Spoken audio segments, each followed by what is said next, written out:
Hi everybody, it's Bonnie Gean from BonnieGean.com. Welcome back to today's video. Today's video number 26, I believe, of Tiffany Dow's video blogging challenge.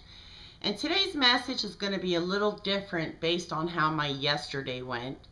I did go to a little quilt shop and I did the video thing, and unfortunately I didn't get as much video as I wanted to. And it probably wouldn't have done me any good to get any more than I had gotten, because my heart sunk a little bit when I left the building last night, and it caused me to do a lot of reflection on the drive home. In fact, I was so upset after leaving there. I didn't even come straight home. I went to the park and I just sat there thinking and wondering what I could have said that possibly would have convinced her that video marketing and putting her product presentations on video would be very beneficial to her. That's my coffee pot beeping in the background. I do apologize. It's letting me know that it's been sitting too long. Anyway, where I was. Today's message is based on opening the door of opportunities. And what I mean by that is I have been introduced to so many limited mindsets online that it's just really hard to fathom. So it is going to put me on a rant today that is probably going to run longer than my normal 5 minutes, but that's okay. The message is very important and you need to hear it.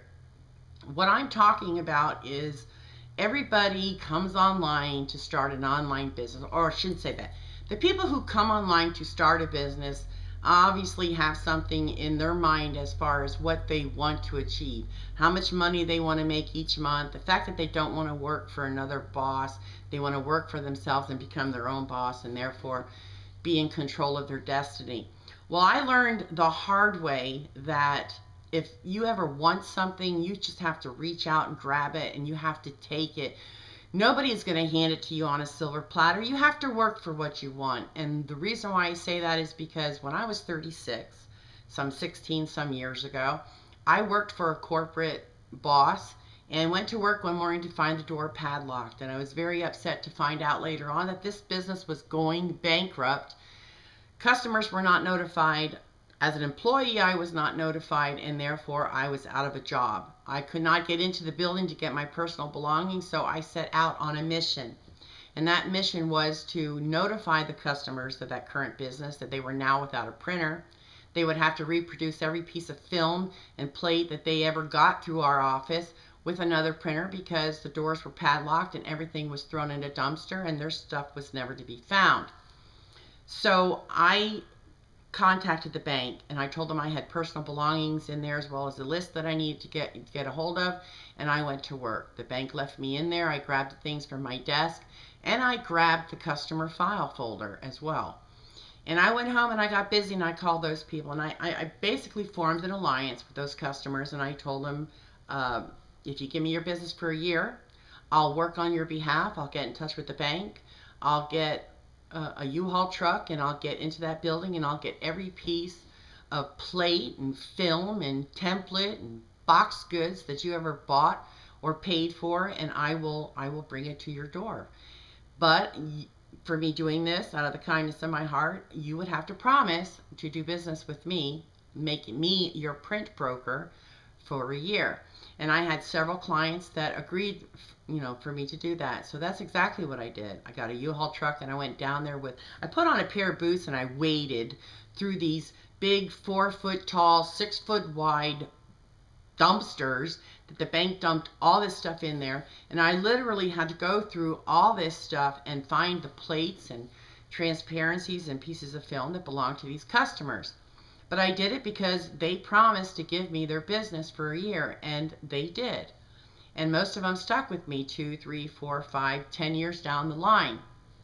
Well, I created that opportunity. I created that job. I needed that job. Those people needed a printer. I needed a job, and we worked hand in hand and we formed an alliance and we got the job done. Then I come on the internet and find that there are a lot of websites that are catering to membership sites, such as myfreeoffice.com, freeyellow.com. They had a service where they offered you a website, and then you in turn would allow things to be placed on your website to advertise their business. And a lot of people went on to want business cards and door hangers and brochures. And I even did business cards and discount cards that they could hand out.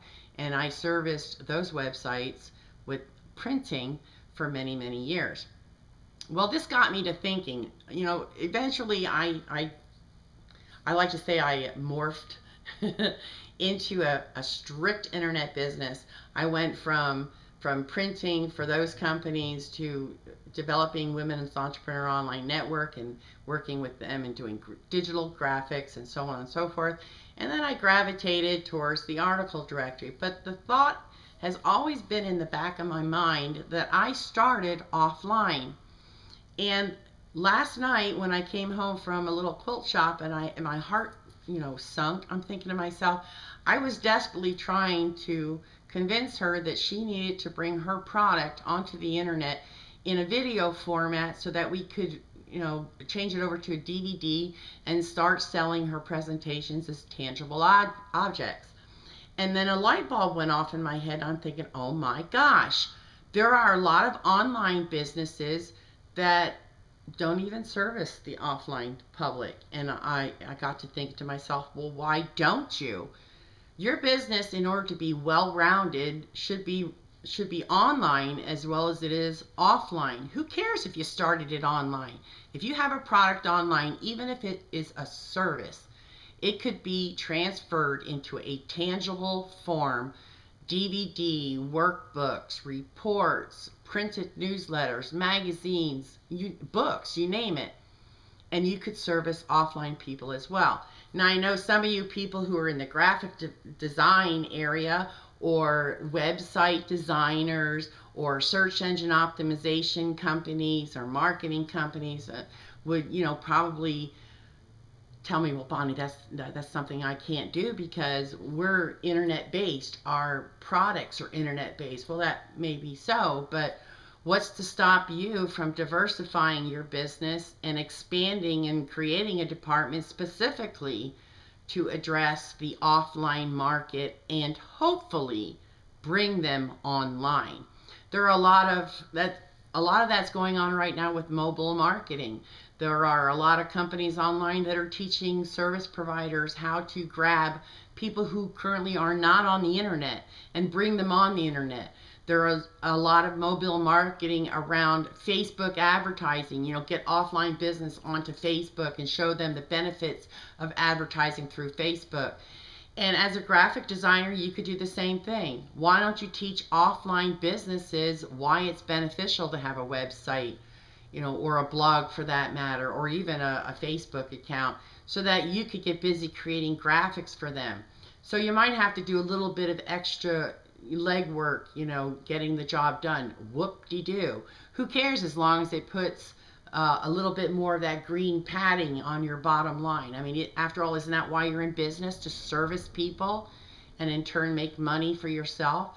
Well, I'm giving you an option here. I'm telling you that even though you started on the internet, it certainly doesn't have to stop there. You could expand off the internet. Ask anybody like Armin Morin, Jimmy Brown, Jim Edwards, and all those other big companies that take their businesses and put them offline in tangible form.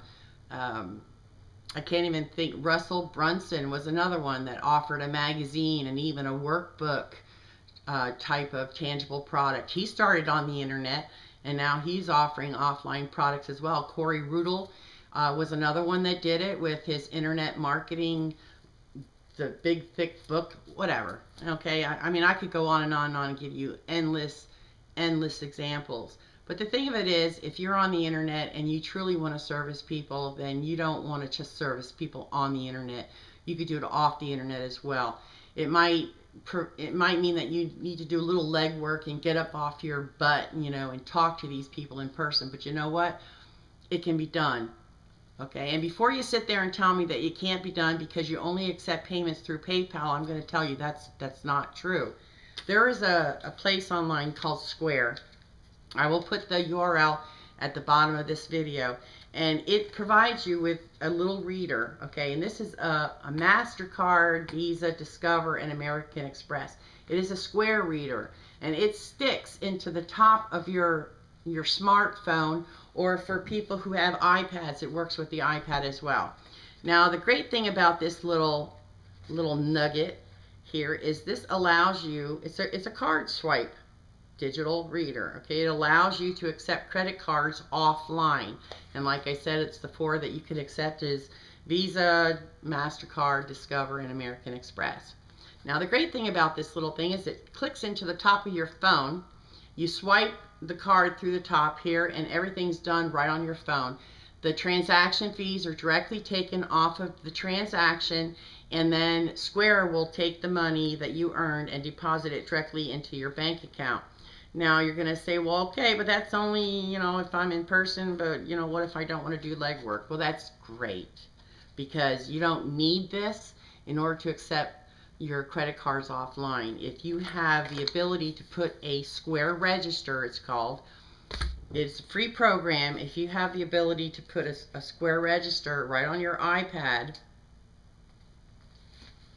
okay, it works both ways. Let me change this around here. You can literally list your products on the iPad. Now, if a person wants to order from you on the telephone and you don't have their credit card in your hand, that's fine, because at the end of this, once they add whatever it is that, you know, that they're buying from you, you have the ability to type in the credit card number yourself. So there is no more excuses. So what if you only accept PayPal? Now you can get one of these Square readers for free, and you can start accepting credit cards offline. And for those people who don't like taking orders over the telephone, why don't you get yourself a 1-800 number, put a programmed message on there, and let people give their order right over the telephone. You can check your messages at any time of the day and retrieve those orders and put them through your register on your iPad and process the order right then and there. But okay, so it's not automated. Whoop-de-doo. The whole thing is you're servicing somebody that you're not servicing now. And people need your services, they need your products, they need your expertise. And while they may not be online, doesn't deter from the fact that they need your help. And if you really are in business to service others, then you'll find a way to service these people as well. So anyway, that's my rant for today. It hurts my heart that there are a lot of people out there making a bunch of excuses as to why their business isn't doing more business than it's doing. And I've just given you one way, you know, to make that a reality. The thing that you have to keep in mind here is the door of opportunity is constantly opened to you, but you have to open up your mind as well to accept some new form of marketing or some new form of way of doing business in order for your business to grow. And that's essentially my message for today. So leave a comment down below and let me know what you think. Do you agree or do you disagree with me? And I'll be looking forward to your response. Take care, have a nice day, and I'll see you soon.